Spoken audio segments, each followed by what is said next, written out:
Alright guys, this is a long playing review for Megablasters on the Amstrad CPC. Now this is arguably the last ever commercially released game on the Amstrad back in 1994, and it's also one of the biggest and best games on the system, with a whopping 900k of data over 4 sides of 2 discs. Now what we're seeing here is the only box art I could find for the game, along with this apparently unused design. Now it was sold in the UK by Radical Software, who also released the Plus Only game Fluff, if that rings any bells, and it was done by mail order, so it's debatable whether you could call this a commercial release or not. However, they advertised it in the Amstrad Action magazine, who also at the time gave the game a glowing review and a whopping score of 94%. And many Amstrad fans, including myself, rate this as the best game on the system. And on the CPC wiki website, it's listed at #1 in the top 100 games list, which was constructed from the average review scores from magazines of the time and notable online resources. So interesting stuff. And indeed, in one of my earliest videos, the top 20 Amstrad games, I rated this at #1. So it's time at last, and especially after celebrating the 30th anniversary of the CPC, to visit this game as a long playing review. So basically, Megablasters is a version of Bomberman or Dynablasters for the Amstrad, and it was made by Odiesoft, and we'll see their logo as we load the game up.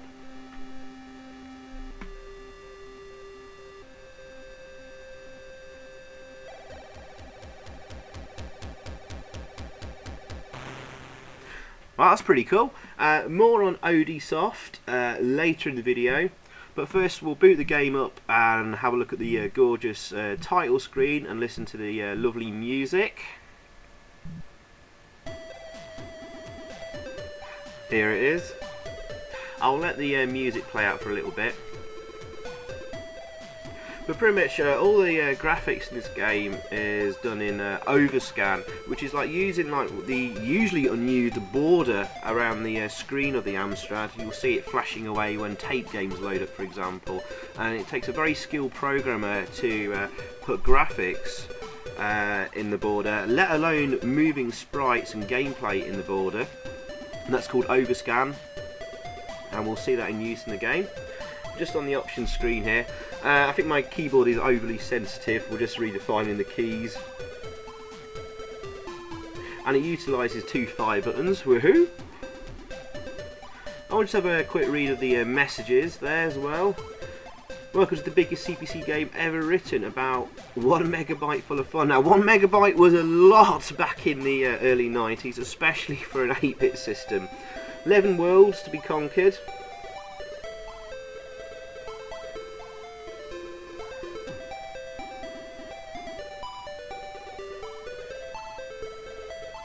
Yes, so plenty to read there. I'll try not to talk too much and put you off from reading that. But this will give you they'll give you a bit of background and story to the game. Or we have a full story sequence before the game starts up anyway. Yes, you need to collect the bonus letters to enter a bonus level. You've got plenty of end-of-level guardians and also some secrets to find. And some messages from Odiesoft himself. Odiesoft has an excellent website which has a huge amount of information and story behind this game. Obviously I'll put a link in the description below.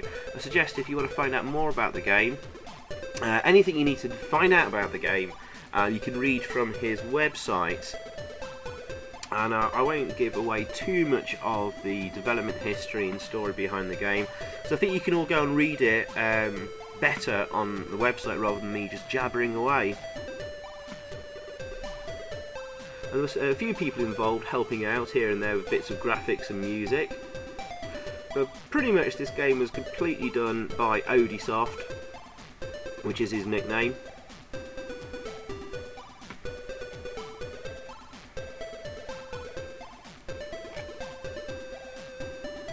I believe his actual real name is George Odenthal. There you go. So well done, George. I hope I pronounced that right. So we're going to start the game up. We're going to go for number 3, advanced difficulty. And here's the story. Legend tells that every 1,000 years a pair of twins bearing the birthmark of a butterfly are being born. These twins wield special powers, and when they join forces they'll become rulers of the world. The parents of these children have the difficult task of... I can't be arsed reading this and writing and speaking it out. You can read it for yourselves. I'll be honest with you. The story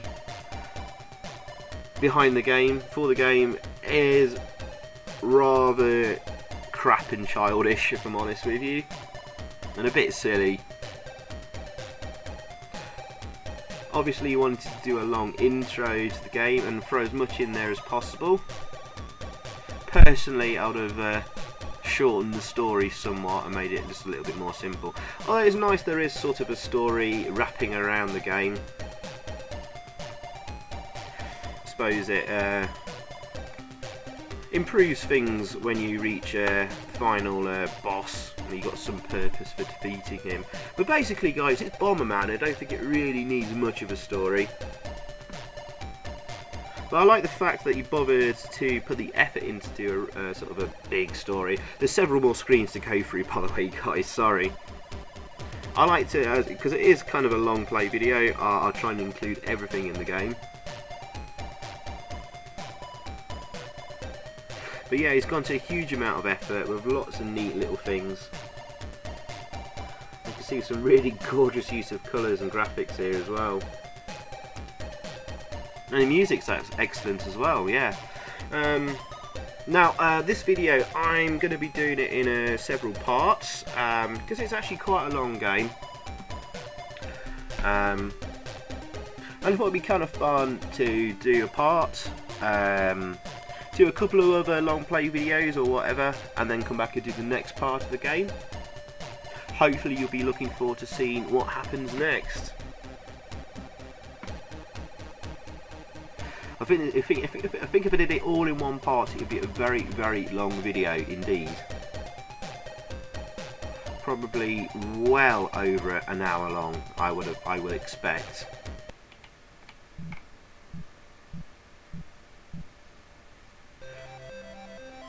So here we go, finally we get to sort of the map screen, showing our progress, very nicely done.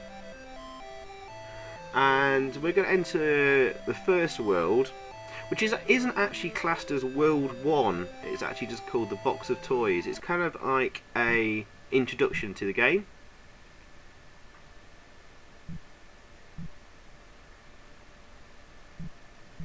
And 25 minutes long roughly this video. We've got a lot to progress through and we've not even reached the first world, so this would have been a very long video. Anyway, oh yes, this is the rookie world and this is the first level. And as you can see guys, it's basically Bomberman or Dynablasters. And boy is it colourful. Look at those sprites moving very nicely around the screen there, all very, very smooth. A nice animation on the bombs there. Nice and colourful explosions. I picked up a shield, by the way, that's why I wasn't getting damage from the bomb explosion. And there's a huge amount of pickups in the game. Oh, there's a B, letter B there. First letter to collect for the bonus. Make sure you don't blow them up. And you will need to get to a bonus level later on in the game if you want to pick up a special weapon that will help you defeat the final boss, by the way. But mostly the bonus level is useful for getting bonus lives, and you will need them. It's a massive game. You've got 5 lives and also an energy bar depicted by the your avatar there in the top left hand corner. As you get hit, that will deplete, of course, and lose a life. Thankfully, you just pick up where you died and don't have to restart anything. And we'll go through all the icons and what they do. For example, I've collected 5 boot icons there, which gives me speed. Sadly, you do lose most of the power-ups when you complete a level. and it leaves you perhaps with a couple of them, like an extra 2 bombs you can drop.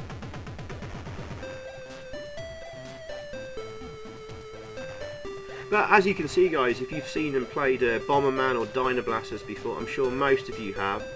Well, as a version of those games, can you fault it so far? It's exactly what you'd expect from a Dynablasters or Bomberman clone. In terms of emulating them, it's pretty much bang on perfect. And we move on to level 2 here now. Of course, the world pretty much stays the same throughout. You might see a couple of new enemies being introduced as the levels progress in a world. And we've now got sort of this sort of clown character.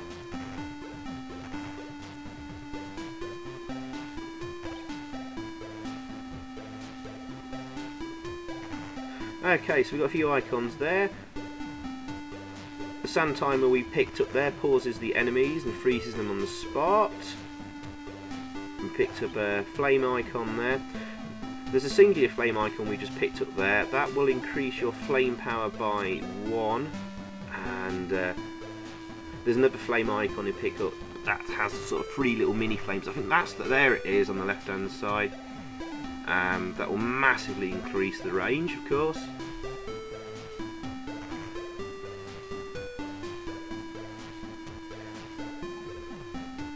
I'll talk more about icons when they appear. There's a sweet icon there. All it does is just gives you bonus points. Oh, there's the letter O there. Brilliant. We now got the letters B and O for bonus.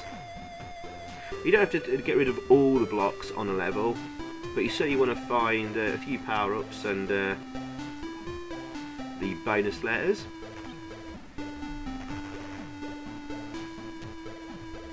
Little bomb icon there, obviously that's for increasing the number of bombs you can drop, and we just picked up a big boot icon there.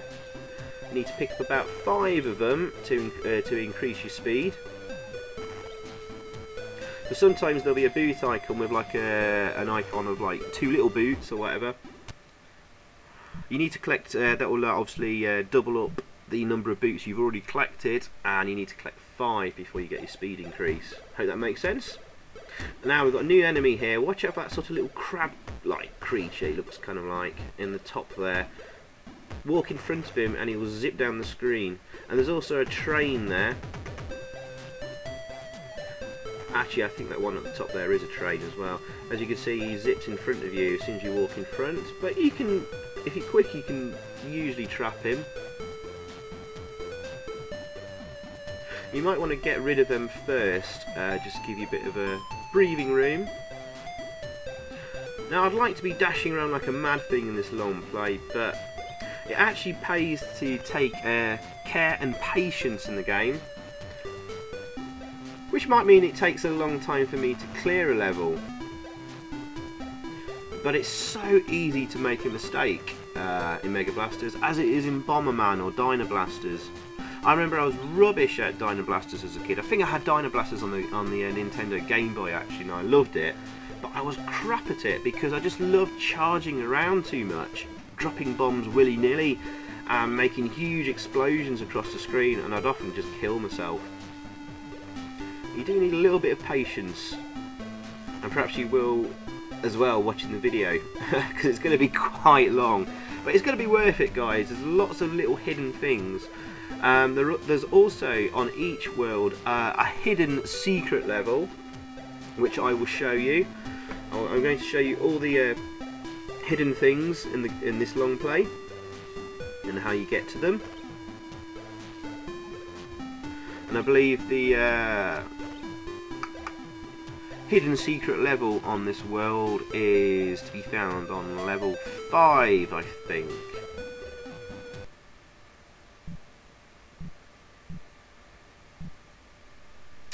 Of course, there's 5 levels per world. Luckily, you start invulnerable. That's when you're flashing. You can can take a little bit of damage. As you can see there, I did actually get hit a couple of times by enemies or an explosion on the previous levels. In the top left corner, you can see my energy's down to halfway. Now we'll see if I can do this without losing a life. I don't know. I've only done the first part here, and the rookie world. But I think you get your energy back at the end of a world, completing the world. There's no energy restore pickup, I believe. So yeah, you do have to be careful. Oh, there's the letter U there, brilliant. Now I haven't got any enemies moving at the moment. Obviously we got those things that zip up after us. Now you might notice there, guys, on the screen, we've got a few sort of bushes, green bushes there. They're enemies in disguise. If you walk into them, you'll die, and if a bomb hits them, it will reveal the enemy underneath the bush. There you go, there he is. It's like a sort of green sort of dinosaur or lizard or something.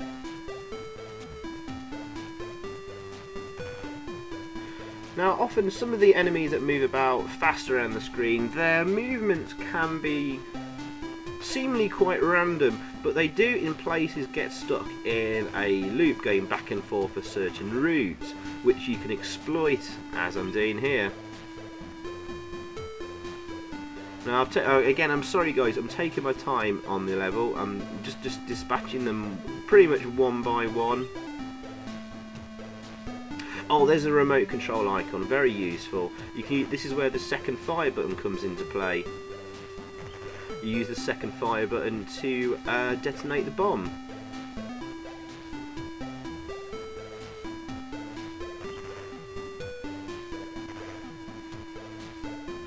And as you can see, we've got lots of speed here as well. We've got the top power up there for the speed. But it can also, whilst it's great to be zipping around and get away from enemies, it could put you in danger sometimes, because you do move really fast and you have to really concentrate on where you need to move to, and you don't accidentally run into a bomb you've dropped or something. Ah, right, we've got a new enemy. We've got some tanks. Oh, we've got the bonus letter S as well. So we can get to the bonus level, which will appear before the like the final guardian, the end of world boss, which will essentially be level 6. Now, there's a secret entrance to the secret world on this level. Remember, I mentioned it will be on level 5. Well, it's in the bottom right corner, and it's literally you walk through a wall. You just need to know where to do it. Of course, and also just so mention as well, watch out for the tanks. If you're in front of them when they're moving towards you, they will shoot at you, which is a nice touch. Lots of great variety in enemies. Looks like we get a new enemy per each level, which is pretty cool. And obviously, a huge amount of work has been put into this game by Odiesoft. I'd like to talk a little bit more about Odiesoft, but I think I'll save that for the next part of the video, perhaps. I just want to overload you with information. And most of it you can find from his website, his excellent website. There's also a few other games and demos he's done. Nothing to this scale, unfortunately. This was his one big major project. And that was it for Odiesoft, or George. Oh, as you can see there, the tank actually walked into the hidden area of the wall where we need to get to. And you can see there's a hole in the wall there. So sometimes an enemy will reveal the location of the secret world, which is handy. And we'll just zip in there. We've got all the bonus letters. I've got the bonus letter from that level. And here we move on to the bonus secret level. And we can see we've got a different game type here. And each secret world is based around a sort of a famous or popular game. This one is actually based around a game I hadn't heard of called Ladybug, but the gameplay mechanics is rather familiar. As you can see there, I'm collecting keys and jewels, I think it's diamond rings, and pushing against sort of rotating doors to trap or redirect enemies. And this is actually a really tricky bonus level. Sorry, secret world. I was quite lucky here. It's a real difficult one to do. We've picked up the key so we can escape this world, but I'm going to collect all the diamond rings. Getting that one in the top left, getting the key from the top left corner there is a real difficult one. Some of the enemy movements are not as you expect. It's hard to sort of trigger them to follow you sometimes into a trap. There we go. But it's another lovely touch to the game. I love the fact that there's all these secret things to find. I just love when games do that and programmers do that, add in all these extra little things. It makes the game so much more fun and exciting and interesting to play, and I hope it is to watch too. Now we skip straight to the bonus level here on completion of the secret world. If we hadn't found the secret world but we collected all the letters, we'd still get to find the bonus level here. And what we're looking for, usually on each bonus level, there's a couple of extra lives we can pick up.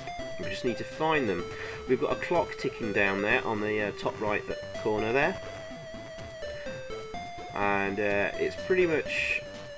I don't think we'll be able to clear all the blocks and reveal all the items. Oh, there's a bonus life, that little sort of white-faced icon there.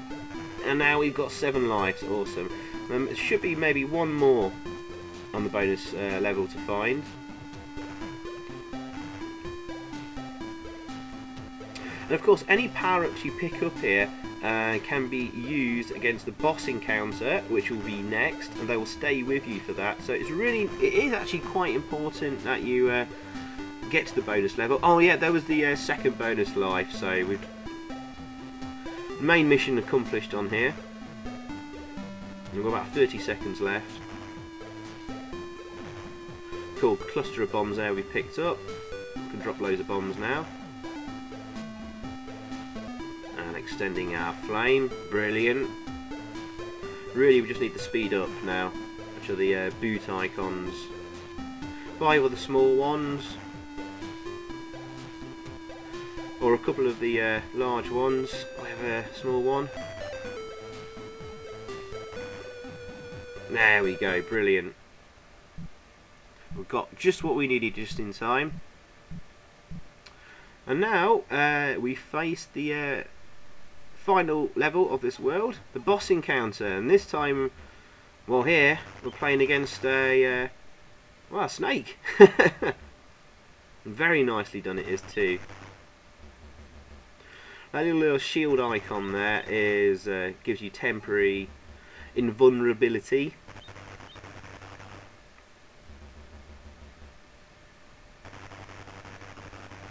And I find the best way to defeat him is sort of like drop bombs in kind of like an L shape, if you can, or vertically down the screen.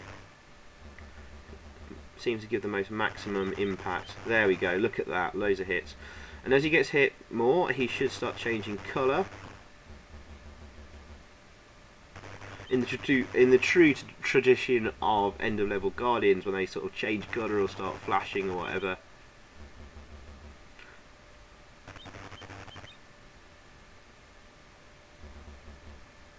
There you go, he's going red and he's looking angry. Strangely though, no music in the boss encounter on this world. I don't know about the other worlds though. And there's a real good range of end of level bosses to fight against as well. Some of them are absolutely huge. And there we go. That's the first boss defeated. And then we can move on to the first proper world, which is Village People. Now, I don't think we'll be seeing YMCA or anything. And then we get a password there as well, which we can use to jump to this world. So there we go, guys. I will leave it here, and hopefully you'll join me on the next part. God knows how many parts I'll do, but it's going to be probably well over an hour long in total, definitely. And here we are, this is just starting at World 1, I'll give you a little glimpse of it. And things have changed a little bit. And we'll have more discussion on the actual programming beyond the game, what you think of the graphics and all that kind of stuff. So yeah, I'll see you in part 2 guys, thanks for watching, see you soon, bye.